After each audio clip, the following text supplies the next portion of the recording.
The coffin industry in Ghana is huge. Every lost loved one is mourned in a big celebration including many guests, rituals and traditions. The coffins are produced in big workshops at the side of the road.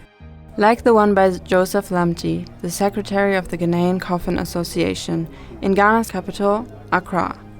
It lies next to a morgue that is completely overrun by people wanting to say goodbye to friends or family members, especially on Fridays, since most funerals take place in the weekend.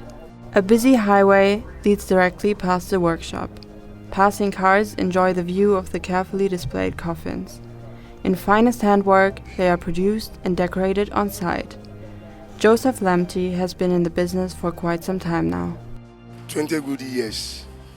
Yeah, 20 good years on the business. Yeah. And have any of your family members done it before, or was it your own choice to choose that profession? Okay, well, it's a family business. Yeah. The work started from my from my father's family business. That is why we also joined it as our professional business. Yeah. So at what age did you start working here? Okay, I can say, let's say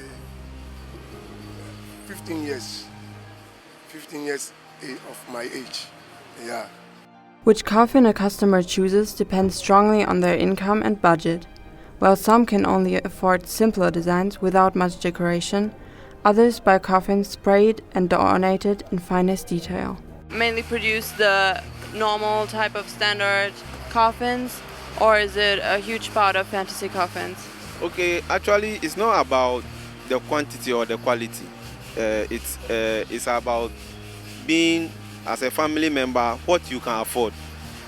So we have it as ranges. So most of the times when they comes, they go in for what they can afford.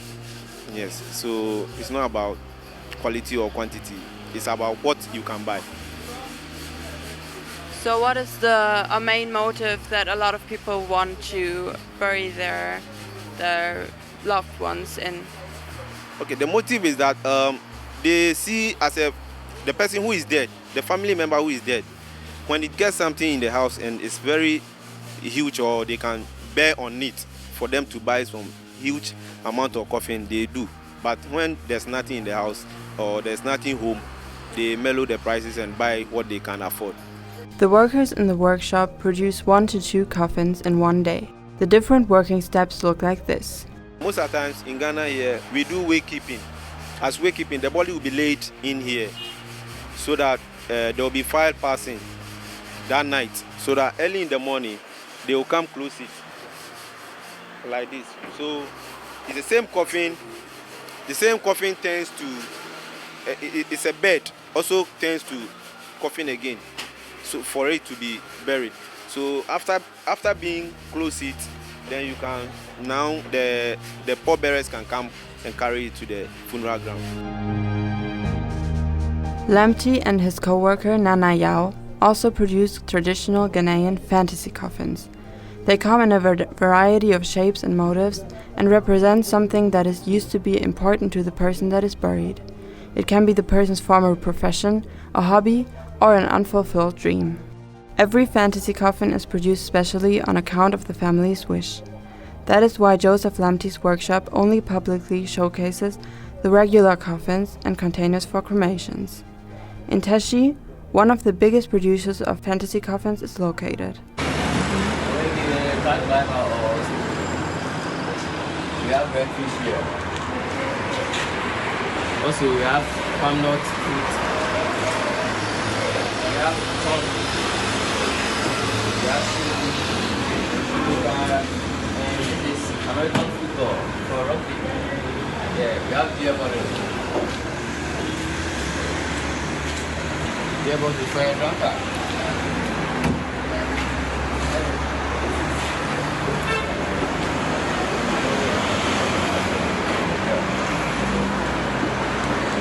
Tomatoes. Yeah. Yes. Small tomatoes. And this is it. For when we freeze or Okay. Sooner or later, everybody is in need for a celebration to say goodbye to a loved one. Joseph Lamte takes in every special wish and creates beautiful coffins that make the process of mourning a little easier. No matter how much you can afford, what coffin you wish for, or what your relation to the person that passed away is like, Lamte welcomes everyone in his workshop and helps them with their grief and process of saying goodbye. In Ghana here, we have most of our decoration that we do. It gets to a time when the dead body is dead and she's a woman. The family think the man must marry the corpse and other things for them to know. So they mostly use the shroud. And if the person is more, the age is more higher than what this is expected, then they will use the cloth to dress the body for it to go. But the men also use suit, as these ones. This suit, we dress them with suit from up to down. When it comes to the wreath, we have all kinds of wreath. Mainly we have mom, we have dad, we have rest in peace, which is RIP. We design them as normal nice ones. This love, maybe you think, oh mom, I love you, this is what you have to buy. And when you see that rest in peace, then you buy the RIP as this one.